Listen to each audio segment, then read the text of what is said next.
نحمده ونصلي ونسلم على رسوله الكريم بسم اللہ الرحمن الرحیم۔ یہ بیان دے دیے کہ نفس کو اطمینان والا بنانا کیوں ضروری ہے۔ اب نفس جب اطمینان والا بنے گا تو آپ کو پتہ کیسے چلے گا کہ یہ نفس اطمینان کے مقام پہ آ رہا ہے؟ یہ معلوم کیسے ہوگا کہ نفس مطمئنہ ہوتے جا رہا ہے؟ تو اس کے تعلق سے سرکار غوث اعظم ارشاد فرماتے ہیں کہ نفس اطمینان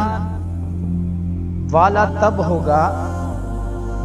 کہ اب اس کا جوش بھی صحیح اور اس کا شر بھی اس سے زائل ہو جاتا ہے۔ یعنی نفس امارہ کی جو خاصیت ہے، ایک وہ بہت جوش میں آئے گا، بہت کسی بھی چیز کے لیے ابال مارے گا، اور اس میں شرارت ہوگی، اس میں نقصان ہوگا۔ سرکار فرماتے ہیں کہ جب اس کے اندر جو جوش ابال اٹھتا ہے، جیسے آپ اگر دیکھو گے، آپ پانی کو جو ہے گرم پہ رکھو تو پانی جب گرم پہ پہلے رکھنے سے پہلے آپ دیکھو گے پانی بالکل شانت ہوتا ہے، پھر آپ نے اس کو گرم کیا تو اس میں جو ہے جوش آئے گا، ابال رہے گی، ایک الگ ہی طریقے کی بے قراری، ایک بے چینی، الگ ہی طریقے کا جو ہے ایک اس میں ابال رہے گا۔ اور جیسے ہی وہ ابال، وہ جوش ختم ہوگا، کیا ہوگا؟ اب اگر ویسے ہی جوشیلا اگر پانی کوئی پی لے تو کیا ہوگا؟ اگر ایسا ابلتا ہوا جوشیلا پانی اگر کوئی بدن پہ ڈال لے تو چھالے آ جائیں گے، اندر پی رہے تو اس کا نقصان ہے۔ تو وہ جوش ختم ہو جانا اس کا، نفس کے اندر جوش جو ہے، جب یہ جوشیلا پن ہے تو آپ اس سے پہچان جائیں گے کہ یہ جو ہے نفس اب نفس امارہ ہے، اور اب یہ جو جوش ہے اس سے نقصان ہی پہنچنے والا ہے، اس میں شرارت ہے، شر ہے۔ تو اب اگر ہم اس نفس سے جو چیز استعمال کریں گے، وہ نقصان ہی پہنچنے والا ہے۔ تو اب وہ جوش ختم ہو، اور اس میں جو شر ہے کہ اگر اس کو اسی لیول پہ، جس لیول پہ ابھی وہ گرم ہے، اگر آپ اس کو استعمال کر لو گے نقصان پہنچے گا نہیں، تو اب اس کے اندر کا جوش بھی ختم ہونا اور وہ کمکما پن پہ آنا۔ تو اب اگر آپ کمکما پانی پیئیں گے تو آپ کے جسم کے بیکٹیریا مریں گے، وہ آپ کے لیے فائدہ مند ہو جائے گا، کیا ہو جائے گا؟ تو بالکل نفس بھی جو ہے جوش مارتا ہے اور اس میں شرارت بھی ہوتی ہے۔ تو آپ نفس کا وہ جوش بھی ختم، وہ بھی کم ہو، اور جو ہے شرارت بھی کم ہو، اس سے جو نقصان پہنچنے والا ہے وہ نقصان بھی کم ہو۔ جب یہ دونوں چیزیں آپ کو نظر آنے لگی، آپ کو ابھی پتہ بھی نہیں چل رہا ہوگا کہ یہ نفس کہتے کس کو ہے، لیکن اگر بہت سارے لوگ ایسے ہیں جن کو نفس کہتے ہی کس کو پتہ ہی نہیں چلتا آخر تک، وہ یہیں پریشان رہتے ہیں کہ نفس کس کو کہتے ہیں، قلب کس کو کہتے ہیں، روح کس کو کہتے ہیں۔ تو سرکار غوث اعظم نے یہ بہت آسان کر دی ہے کہ ٹھیک ہے، تم کو نہیں معلوم پڑ رہا ہے کہ نفس کس کو کہتے ہیں، یہ علامت باقاعدہ معلوم پڑے گی، کیونکہ تم اسی علامت کے ساتھ جی رہے ہو، اور اس میں تو یہ بہت جوش مارے گا کسی بھی چیز کے لیے، اور آپ تلاش کرو گے کیا میننگ ہے اس جوش کا۔ آپ بعد میں ایسا ٹھہر کے دیکھو گے تو وہ بعد میں آپ کو جو ہے آپ کو گلٹی فیل کرائے گا، وہ جوش تو آ گیا لیکن مجھے نہیں کرنا چاہیے تھا، مجھے نہیں کرنا چاہیے تھا، یہ جو نہیں کرنا چاہیے تھا یہ جو بتا رہا ہے، یہ اب جس سچویشن میں اس کو نفس لوامہ کہتے ہیں، کہ جو وہ بعد میں جب وہ جوش تھوڑا سی نیچے آتا ہے تو وہ پتا چلتا ہے کہ وہ جو آپ نے ڈیسیجن لے لیا، جیسے ابھی ایک انسان کو جو ہے غصہ آیا، تو اب وہ آدمی نے غصے میں آ کر کے جو بولنا تھا وہ بول دیا، جو کرنا تھا وہ کر دیا، اور وہ سب جب ہو گیا اس کے بعد جیسے ہی وہ نفس لوامہ کے مقام پر آئے گا، احساس ہو گیا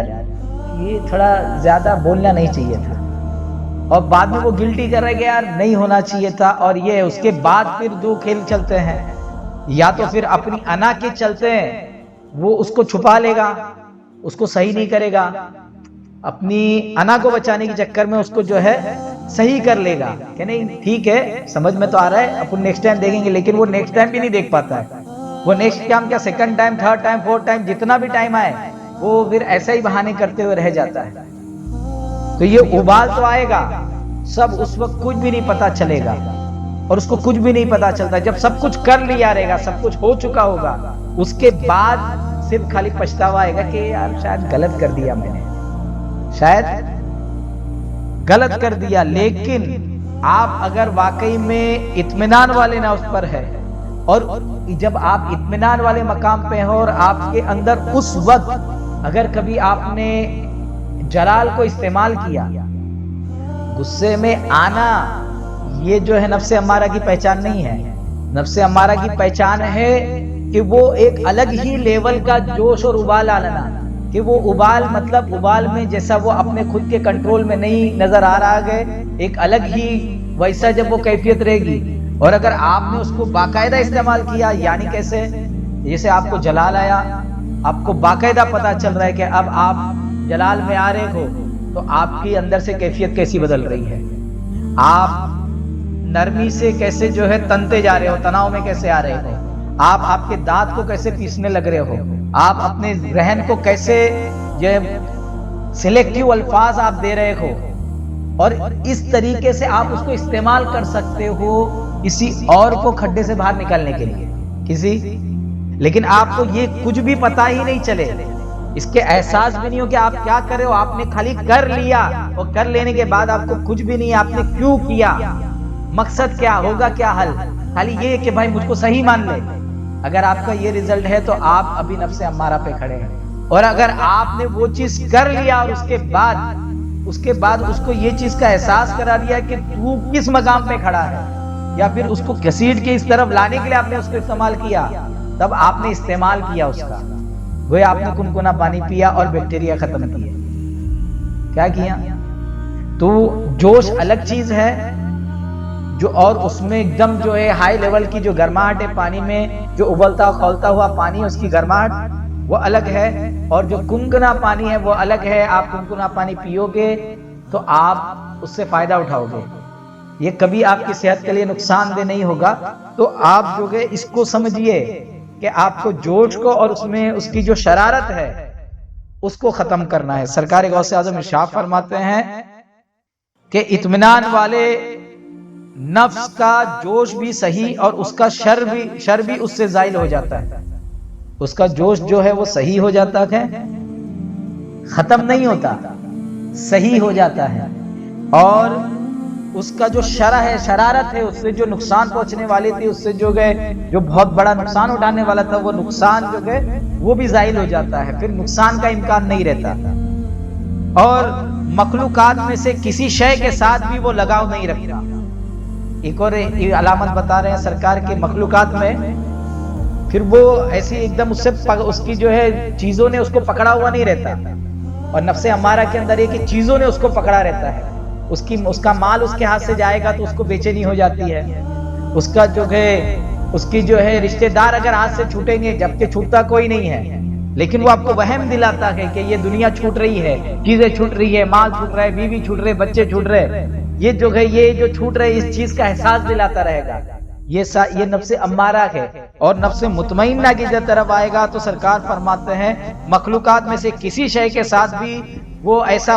اس کی پکڑ نہیں رہے گی، لگاؤ نہیں رکھتا، مطلب اس کی پکڑ نہیں رہے گی، اس کا مطلب ایسا تھوڑی کہ وہ زمین پہ نہیں رہتا ہے، اس کا مطلب تھوڑی نہ کہ وہ جیتا نہیں ہے،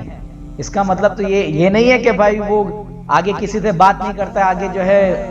جو معاشرے کی زندگی وہ نہیں جیتا، ایسا نہیں ہے، لیکن اس کی پکڑ نہیں رہتی ہے، جو اندر سے جو پکڑ رہتا ہے، جو اندر سے جو وہ پکڑ چھوٹ جاتی ہے اس کی۔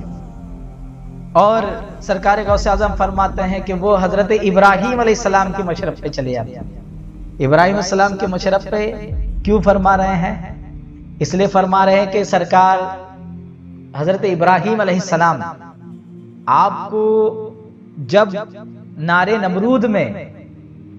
ڈالنے کے لیے لے جایا گیا. کہتے ہیں کہ وہ آگ تھی، بہت بڑی آگ، جس میں آپ کو ڈالنے کے لیے لے جایا گیا. تو آپ کے پاس جو ہے نا طرح طرح کی مخلوقات آئی اور آ کر کے آپ کی مدد کرنے کا اظہار کیا کہ ہم آپ کی مدد کریں گے. اپنے اپنے نفسوں کو، اپنے نفس کو پیش کیا آپ کے آگے کہ ہم آپ کی مدد کر دیتے ہیں، ہم آپ کی ہیلپ کر دیتے ہیں. لیکن حضرت ابراہیم علیہ السلام نے سب کی مدد سے انکار کر دیا. یہاں تک کہ جبریل علیہ السلام بھی مدد کے لیے آئے تو ان کی بھی مدد کے لیے مدد سے آپ نے انکار کر دیا، کیونکہ آپ نے کسی سے کوئی لگاؤ نہیں رکھا، بلکہ آپ جو ہے وہ اطمینان والے مقام پہ تھے جہاں صرف اپنے رب کی طرف رجوع تھا. ارجع الی ربک، وہ صرف اپنے رب کی طرف رجوع رکھ رہے تھے. اس مقام پر وہ وہاں تھے موجود، لیکن ان کا پورا رجوع کس طرف تھا؟ ارجع الی ربک. انہوں نے سب کو کہہ دیا کوئی بات نہیں، جبریل علیہ السلام کا ان کو بھی کہہ دیا کہ نہیں، آپ کی بھی ہیلپ نہیں چاہیے. اور یہاں تک کہ آپ نے رب کی بارگاہ میں سوال بھی نہیں کیا. حضرت ابراہیم علیہ السلام نے دعا تک نہیں کی، سوال بھی نہیں کیا کہ مجھے بچا لے. وہ خاموش رہے. وہ